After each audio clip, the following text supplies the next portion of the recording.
Again, welcome to the commercial class. We're still in the beginning stages of our review to go back through the private and instrument stuff. These are the things where we're just going to keep going through quickly with things to kind of review. Text or email me questions that you have as you're going through these that may require some further explanation, and I'm happy to do that. So that's kind of where we're going to be right now.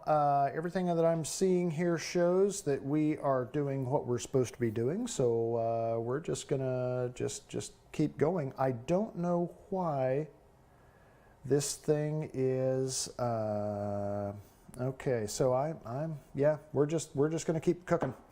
Okay, picking up where we left off, what I want to do is I want to show you here these checks. Remember, you know, with the FAA, we live by acronym. We have acronyms for acronyms. So that's just kind of the thing. And we do this in sort of a way to create a mnemonic that helps us remember things. And that's sort of the, you know, what we're trying to get at here when we do all of this stuff.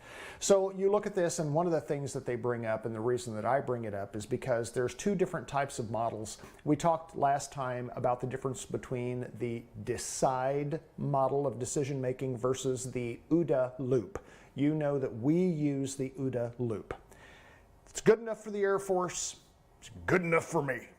So that's what we use. But know that that decide model exists because the FAA kind of pushes that, just like the FAA pushes this one. And this one has to do with what they refer to as operational airmanship, and they call it the 5P checklist. You can look over here at the margins and you can see, yes, the 5 Ps include the plan, the plane, the pilot, the passengers, the programming. Positively perfect. My alliteration notwithstanding. So when you look at these, the one thing about the 5 Ps is I put it in a slightly different order. And the reason that I do it is because, in my view, everything begins and ends with the pilot. If you look at everything that we have discussed up to this point, and we talk about, you know, we haven't even really gotten into the human factors, we're just talking about airmanship here still at this point. But when you think about this, from a safety standpoint, it all begins and ends with us. How it begins and how it ends is truly a matter of us. That's it. So if we don't begin with that part, what do the other 4 Ps matter? That's why I kind of start with the pilot. Just as with instrument flight, where our attitude indicator is the alpha and the omega, so is the pilot in the equation. We are the alpha and the omega, the beginning and the end. We decide how it begins. We decide, in most part, how it ends. So that's why I like to do that. So if you look at this, we're going to be talking about this because, you know, there is merit to this. If you look at the plan, this comes into the cross-country planning. This comes into where are we going, why are we going, what is the mission, how, you know, what, you know, all of the events that can pertain to the flight. And it's just like what the FAA says. You know, your planning phase should include all areas as it pertains to the flight. Well, that can be a pretty exhaustive list, but again, just from a liability standpoint, they want to make sure that they get everything out there. So it can be somewhat daunting. And as you do it more and more and more, you kind of get not just an ability to do things a little bit more efficiently, but you also find out the things that ultimately can truly affect the safe outcome of a flight. And you'll focus on those, not forgetting the other elements here as well, but that's part of the deal. So we start our cross-country, or at least I do. I've mentioned this in the class before, is that as pilots, we try to keep kind of this 5-day rolling weather forecast in our head. And especially as I start looking at 1,000 nautical mile cross-country flights going to and from Aspen, Colorado to New Orleans, it's kind of that thing where it becomes a bigger and bigger issue, you know, certainly flying small airplanes that distance, because again, there is no escaping weather on this. So that plan becomes pretty important. Again, more P's. So that's kind of one of the things that you kind of have to look at. As the text suggests, you're constantly looking, constantly adjusting, constantly making, somewhat minor changes to, in some cases, major changes to, in some cases, no-go decisions based on what this plan or the weather includes with these things. So again, just as you're starting to think about the flight, that's sort of where the plan comes into play. But remember, who's planning the flight? It is the pilot. So that's why I say it begins and ends with the pilot. The plane. When you look at the plane, again, you've got to think, okay, how well do I know this aircraft? How well do I understand the systems? Is everything working properly on the airplane? Has there been some kind of this not critical, but a minor issue that I've had to kind of babysit, that I have kind of been watching? I've got one cylinder that tends to be a little bit warmer than another. What the heck?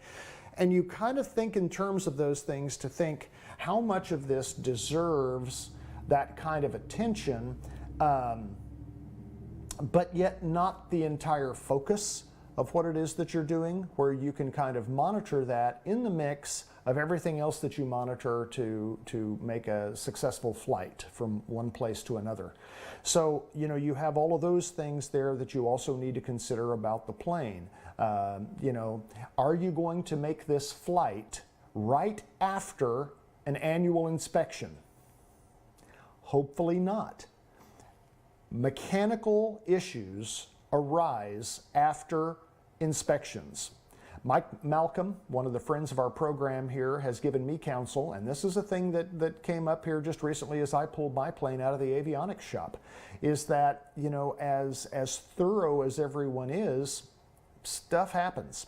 So you've got to really plan that anytime you pick up an airplane after any kind of extensive improvement or repair, it's always a good idea to pack an overnight bag. And the reason being is because you think, okay, I'm going to pop in, pick my plane up, and then just fly back home. Well, that's what I tried to do when I lost my heading, my traffic, my synthetic vision, all of that stuff. It came back on, but then again, it's just, it's like that iffy kind of a thing. Whereas if I would have had the time to do a thorough test flight with things, I could have been able to then have that happen where I could have gotten the airplane back to the avionics shop and had them look at it immediately. But you have to plan on being there for a while when you pick up an airplane. If you're having some form of a mechanical kind of a repair done or inspection or whatever it's going to be, it's a good idea to stay in the traffic pattern for quite a while and be at an altitude or even above the airport there as you can in the event that you have an engine failure. Because if you've got an engine failure, well, it happens over an airport. That's where I'd like to be if the engine lets go. So, those are the things that we really have to consider when we're picking up an airplane. So just keep that in mind. The pilot. Now we come down to this.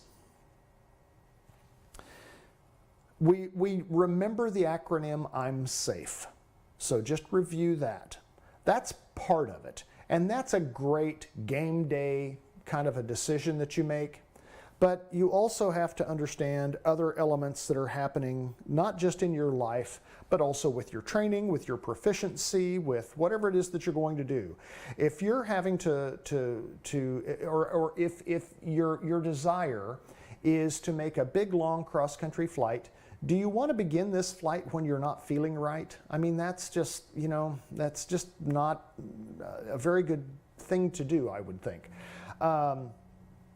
Is this flight going to take you through terrain, through airspace, through other types of systems perhaps that you may not be familiar? Well, if that's the case, do you need some more training before you embark on this endeavor? How's your proficiency? Are you legal, first of all? Do you have everything set so that you can make this flight, legally? But then again, you have to ask, just because you can doesn't mean that you should. So you've got a difference between legal and proficient. You've got to feel comfortable, and you have to be able to make decisions and to actually physically put the airplane where it needs to be. Or you kind of have to maybe rethink, well, maybe I'm not quite ready for this particular flight. Yeah, I can fly to Rifle. Yeah, I can fly to Fort Collins. Yeah, I can fly to Albuquerque. Yeah, I can fly here. So it's kind of one of these things, you know, where you sort of kind of expand things, sort of your comfort zone, if you will, as you go. But the proficiency element of things should also be in that P with regard to pilot. More alliteration.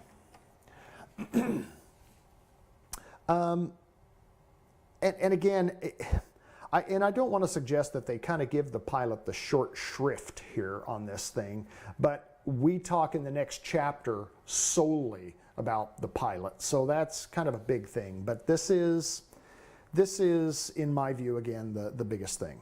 Passengers.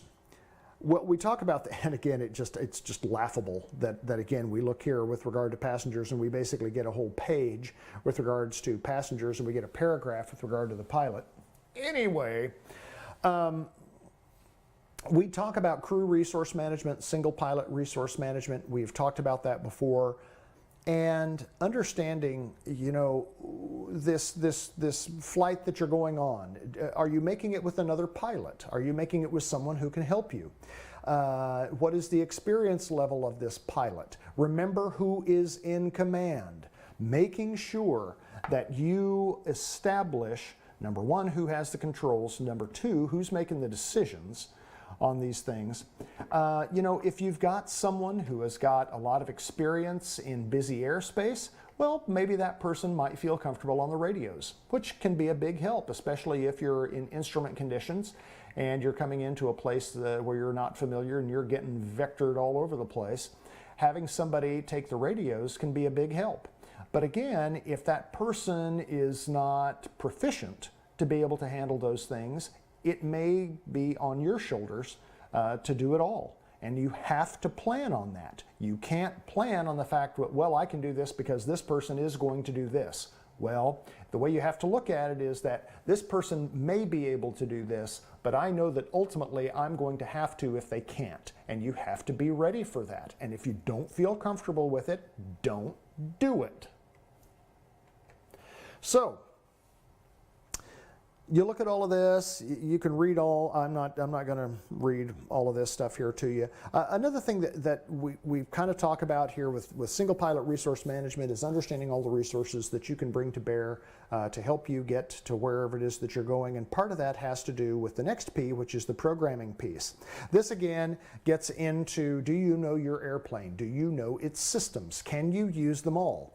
One of the things that comes up from time to time is when we have one of our young pilots taking a check ride and the examiner queries them on the use of the autopilot.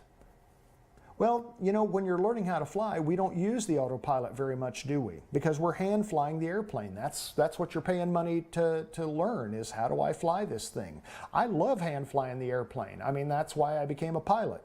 But I also understand is that there are times when, if I have some additional resources, like a good, solid working autopilot, which is why we spent the money on the Diamond DA40s that have the Garmin GFC 700 autopilot in it, which is one of the best autopilots that's out there, is not just from an operational standpoint, but from a safety standpoint, is in most cases a rock-solid platform to help you out. But you got to know how to use it. And that's one of the things that at the end of your training typically is when we kind of go through this before you do your check ride. Go out and do the autopilot. Well, in some cases, you just get that one flight lesson where you're actually working the autopilot. One of the things that it's well within your rights to ask is to say, with this, can we kind of work with the autopilot a little bit more just so that I can get more comfortable with what it does, how it works, how I need to program it? Because remember, an autopilot, in most cases, will not hesitate to kill you. Garbage in, garbage out. That's kind of the way it works. If you try to program that autopilot to do something the aircraft cannot do, then you kind of get what you did. So there you go. But learning how to use that. My point is that you've got to know how to use all the systems. The G1000, you can make that G1000 as simple as you like, or you can do a lot of complex actions with this autopilot. With the G1000. So you kind of have to know what it can do. You also importantly need to know what it can't do. So those are some things. The programming piece also, having, when we fly with ForeFlight, well, here we are, we're flying with the G1000 with with a primary flight display, multifunction display. We've got our GFC 700 right here in the middle. We've got all the information in the world, right? But we still, I do, use ForeFlight over here as well, because it is an additional source of information, an additional layer of situational awareness, and some backup should something else happen here. In addition to that, I use my phone as a tertiary type of a backup with ForeFlight. So it's, we have to know how we can use all of those systems to our benefit. That's the point of that.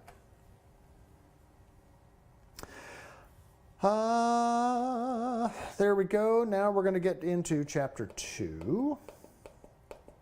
The human in the cockpit.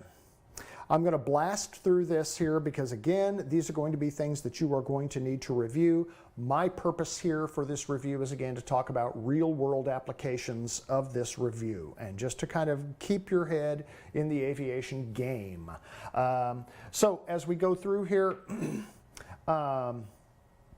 you can look at the human in the pilot, understand that, of course, the human is the weak link in the system. At some point, guys, a lot of the commercial stuff is going to be done autonomously. And that's just the way of it. That's how it's going to go. But I believe that we will always have the ability to fly. And that's going to be something that I think that everyone wants to do. It's going to be interesting because as you think in terms of automation and you think about how more and more of those things are coming around, let's think about cars, for instance. They're already testing cars that you can order with your cell phone to pick you up on a particular corner. You get into the car, it delivers you wherever it is that you're going to go. You get out of the car, you're automatically charged for that on your app, whatever it's going to be. The door closes, car drives off, and you will have been the only human in that automobile. That's what they're doing already. So it kind of stands to reason that the same is going to happen for air traffic at some point. It's going to be a while because I think that the public at large is always going to want someone there who can take the controls and hopefully have safe outcomes should other systems fail, because we know that mechanical systems will fail, electronical systems will fail, a human will fail. I mean, all these things can happen. So the more checkpoints that you have along the way to help ensure safety, the better off everybody's going to be. So that's kind of what it is. The role of the pilot, I think, may change over time in addition to not just the physical control of the airplane and some of the decision-making process here with the supercomputer, is that it'll also be some form of software monitoring as opposed to just systems monitoring. Because again, we talked about the fact that that airplane was in essence electronically hijacked on the tarmac here last year, and it was a test, fortunately enough, but some guy sitting in the, and it was all prearranged, but some guys sitting there in the jetway, not the jetway, but the terminal area with a laptop got in there and hijacked the radios, hijacked the navigational systems of a commercial airliner, a U.S. commercial airliner here, with the crew in the cockpit, and they had no idea it was happening. And so that's the kind of thing that can, and sadly probably will happen. So we have to be ready. How do we handle that? How do we manage that? That's why I say I think the role of the pilot over time is going to change. Additional responsibilities, perhaps, a sharing of responsibilities, hard to say, but that's going to kind of be part of it. The reason that I say this is because, again, things are going to be changing. Not in the near future. It's still up to us. So we have to think, how can we do better? That's what we're after. Circulatory system, you can read this. You kind of know there, that's kind of what it is. Circulation, you can look at that. The respiratory system, you can look at that. This is something else that you need to understand, is that you have to understand that air, 21% oxygen, 78% nitrogen, 0.9% argon, 0.1% everything else. And so that's kind of what our atmosphere is made up of. That's what our air is made up of. ISA, understand what that is. Here at sea level, at 59 degrees Fahrenheit or 15 degrees Celsius at sea level, with a pressure of 29.92 inches of mercury or 1013.2 millibars, that is our standard atmosphere. And that's where the bar is. So that's kind of what we have to think about. So if we look at this, we kind of know that we lose 1 inch of mercury for every 1,000 feet that we go up to. It's approximate. And then above 10,000 feet, it changes just a little bit. Standard temperature lapse rate as our altitude increases, it's approximately 2 degrees Celsius or approximately 3.5 degrees Fahrenheit is kind of that standard lapse rate that we have. Flying at altitudes, understand the ramifications of that. Hypoxia, know what it is, know what it does, know how you can determine your hypoxia. Remember in the diamonds, the purpose of, we have a timer set on our primary flight display that every 30 minutes we switch tanks because again, we have a low wing aircraft. We don't have both as an option with regard to how fuel is pulled from the tanks. So it's either left or right. As we switch those tanks every 30 minutes to make sure that we don't have any form of a fuel imbalance somewhere as we're flying, it also is an opportunity for us to fill the tanks, which is going to be kind of a memory jogger to have a drink of water while you're flying there as well. It's important to stay hydrated, but also to check the tanks. Each flight bag has a pulse ox in it, a pulse oximeter, and it's a little thing that you put on your finger, which kind of reads the oxygen level in the capillary beds here at the end of your fingers to kind of say, am I sufficiently oxygenated? Do I need to be on some form of supplemental oxygen here at this particular altitude? We know, regulation-wise, that the required crew members don't need to be on oxygen, supplemental oxygen, unless they have been at a pressure altitude of 12,500 feet for a period of 30 minutes or more. Then you need to be on supplemental oxygen, or anytime you are at or above a pressure altitude of 14,000 feet, right? Passengers, you have to make sure that it's available to them anytime that you're at a pressure altitude above 15,000 feet.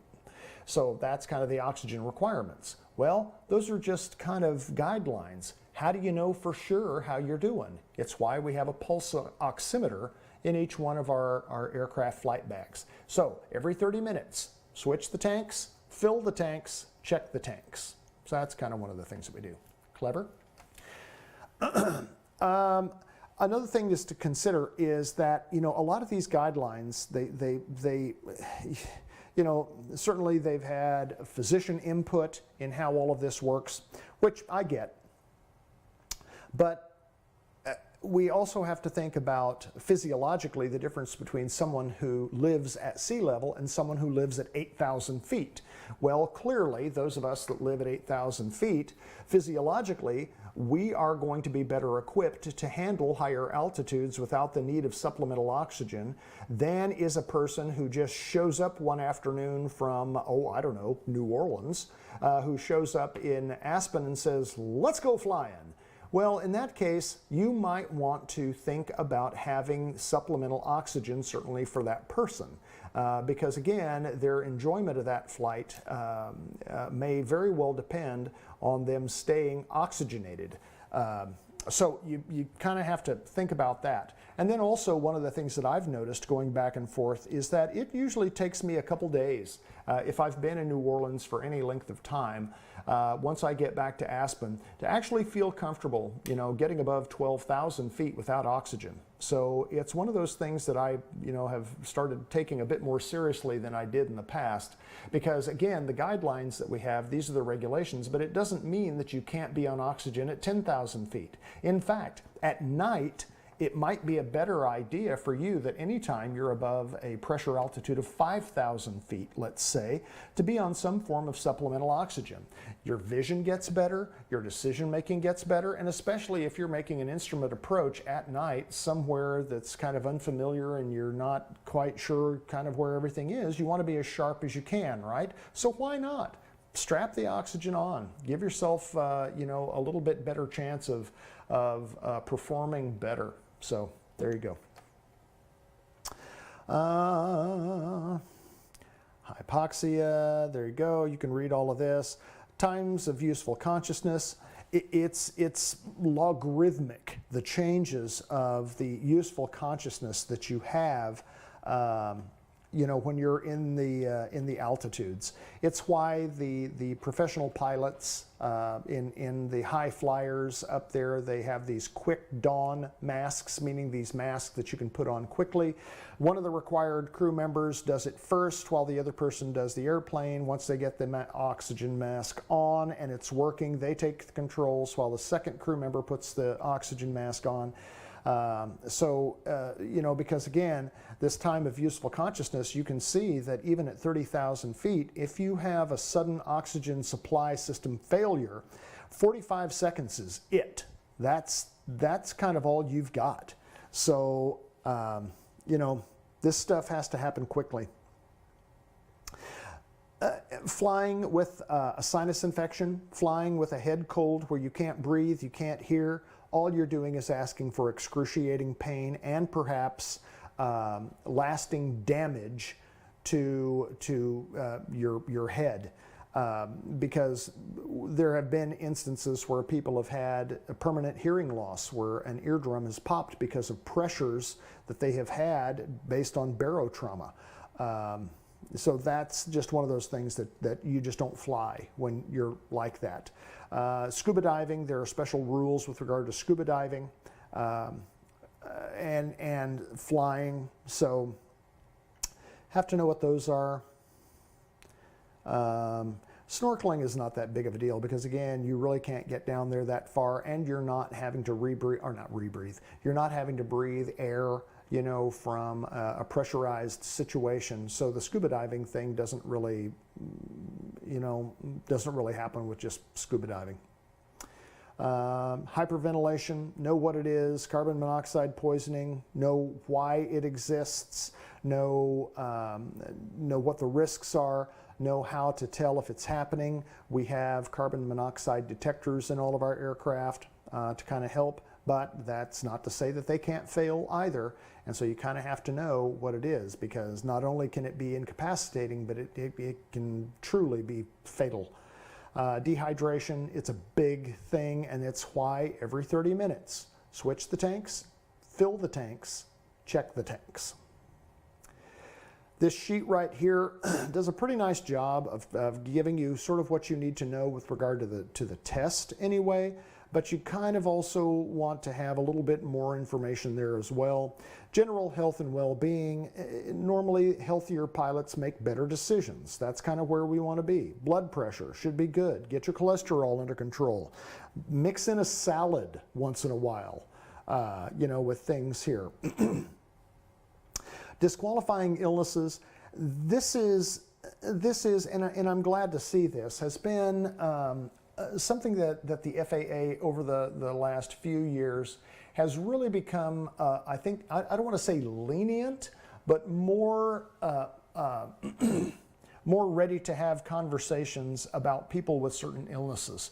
Certain disqualifiers that back in the day, you would just never even get a sniff at a cockpit to actually be able to be a pilot. Now, because of the advances that we have made in medicine and medication and repair, that now, you know, the FAA is kind of saying, well, you know, if you've got this under control, if you've got this under control, if this medication gets this under control without these side effects like this, we're good to go. And so I'm glad to see the FAA doing that. By the same token, there are certain things that are just kind of disqualifying. The FAA lists them on their website.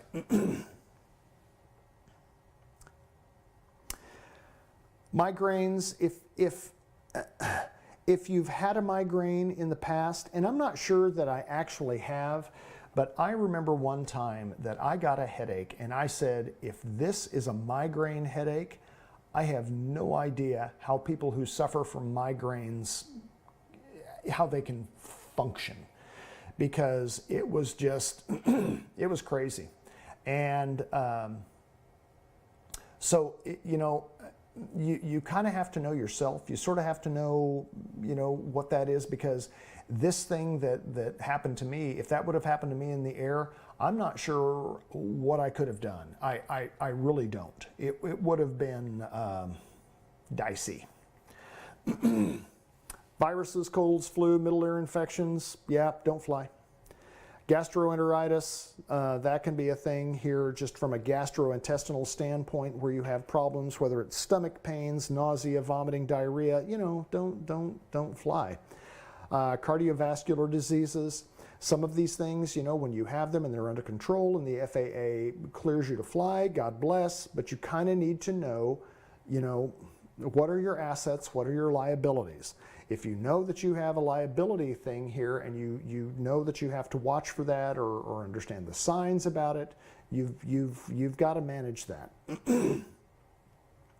Exercise is a good thing. Sleep deprivation, that's a huge thing with the FAA now. They want to make sure that you're getting plenty of sleep. Stress can be one of the most debilitating kind of a, and I don't want to say self-inflicted, because sometimes you can't decide when you're going to be stressed. Things happen and you have times that become extremely stressful, and you really can't control it. You've got to know when you're okay. You have to be able to do that. There are certain stress relief exercises that a person can go through, but you have to know when you're operating from an area of a reduced capacity. And those are times that you probably don't want to be in the air. I'm going to take a sip of coffee here, guys. I've been talking for 2 hours. Stand by. Filling the tanks with caffeine and something that's going to add to my dehydration. Excellent. Diet and nutrition, it's always good. Long cross-country flights, in addition to water, have a snack. You don't want to eat a big, turkey dinner in the middle of your flight, but, having a snack there is good. Tea and coffee, delicious. Oh, I'm sorry. It says that the caffeine can increase your heart rate and help you get dehydrated, etc. Alcohol, God, I really hope I don't have to tell people to not fly while they're under the influence. By the way, under the influence, what does that mean? Well, we understand what the blood alcohol content levels are, that you can't fly with that. Well, not many of us have some form of a breathalyzer or something that's going to be able to tell us what that blood alcohol level is. We know that the regulations say 8 hours bottle to throttle, that you can't fly an airplane after 8 hours of a blood level at a particular rate. But does that mean that you're okay? Does that mean you're good to go? Well, maybe not, because everybody responds differently to this. And so some people, they may have a beer the night before a flight and they may be just fine. And other people, they may not be. So you've just got to know if you're not feeling right, it's not right. So you've got to kind of, you got to think that through. If all the conditions are right for a flight in the morning and everything, the night before looks good, that's probably not the night to go ahead and say, well, I'm just going to tie one on tonight and, be good to go in the morning. It's just dumb. Tobacco, one of the things that we talk about there is that not just is smoking bad on so many different levels, but it also affects our ability to move oxygen, to have our red blood cells carrying oxygen, oxygenated blood, to the decision-making parts of our body. And we know that that not only are people that live in coastal areas, does it affect them as altitude increases, but if they smoke on top of that, some of these people they probably need to be on oxygen at 5,000 feet.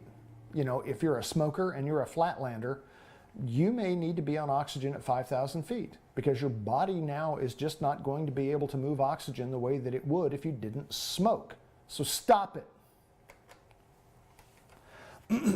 Drugs and medication, God, you know, again, it's like you think I wouldn't have to say this, but, you know, we do.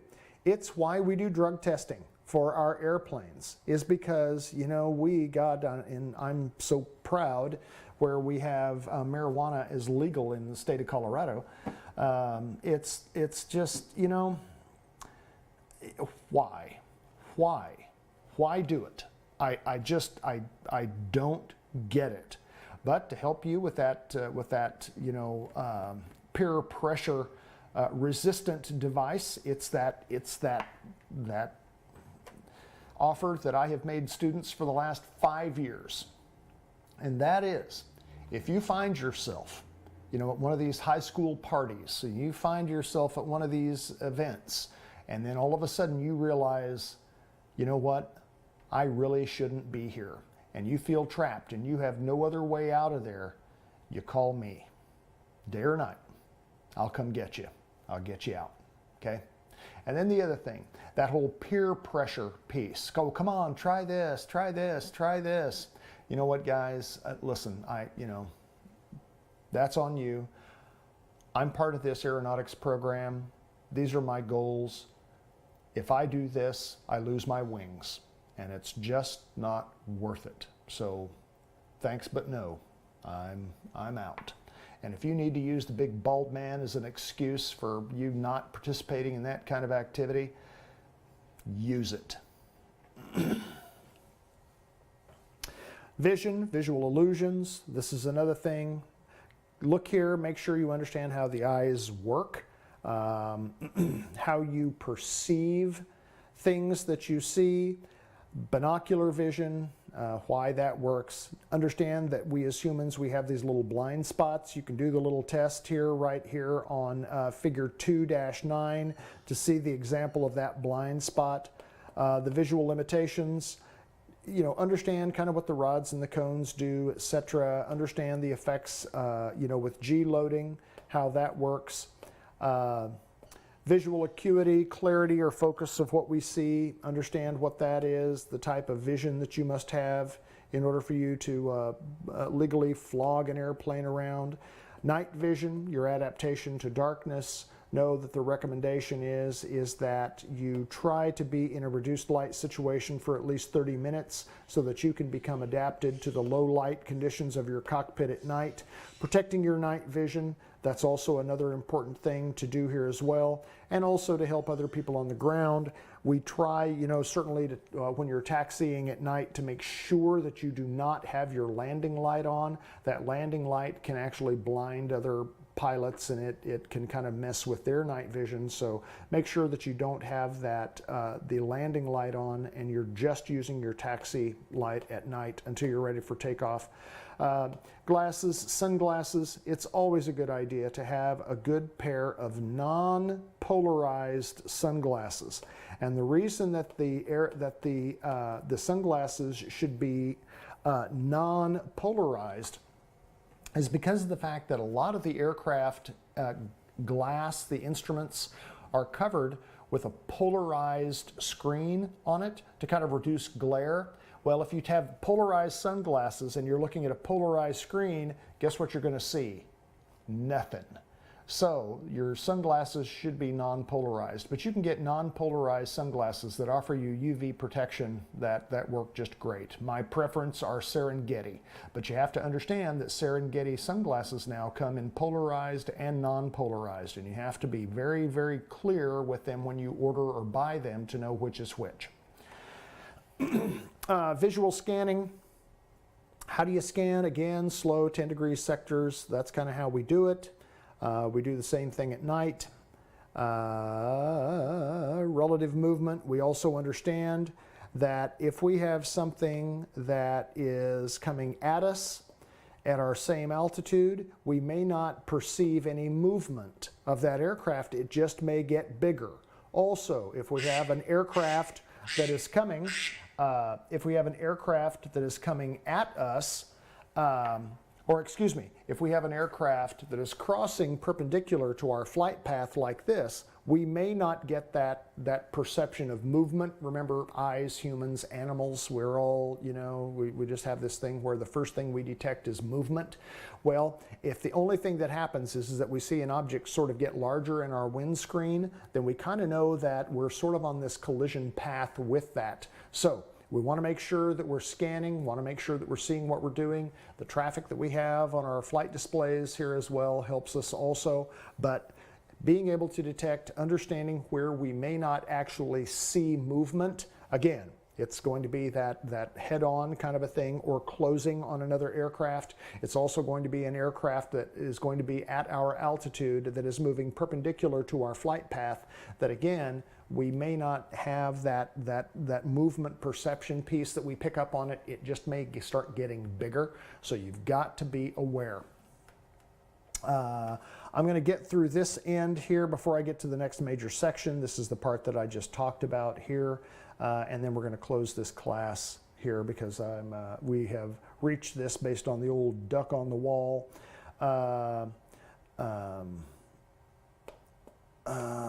Specs on the windscreen, that's kind of what we talked about there. Scanning at night. Off-center viewing, remember what off-center viewing is, why we use it, what lights we put on. Remember the lighting on the aircraft, what it's going to look like to us in the various positions, ergo position lights. Visual judgments on approach, understanding the depth perception issues, especially on a clear night versus a hazy night. Understanding what kind of our quote-unquote aim point happens to be,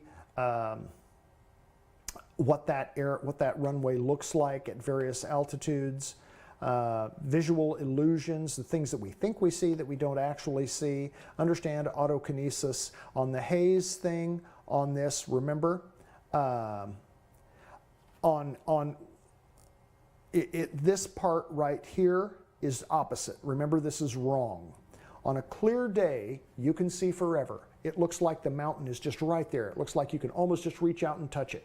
On a hazy day, it looks like the runway is so far away from you, but it's right on top of you. The margin is incorrect. The paragraph is correct. So remember that. False horizons, we talked about that before. And I'm going to go ahead and close this class because we have run out of time. So we're going to pick this up next on these horizons, and we'll get through Chapter 2 review and we'll start. Remember, keep up with Big Blue. Keep working through it. Okay, we're going to get through certain sections, we're going to have a quiz. Get through certain sections, we'll have a quiz. Just want to make sure that we're staying up with everything, okay?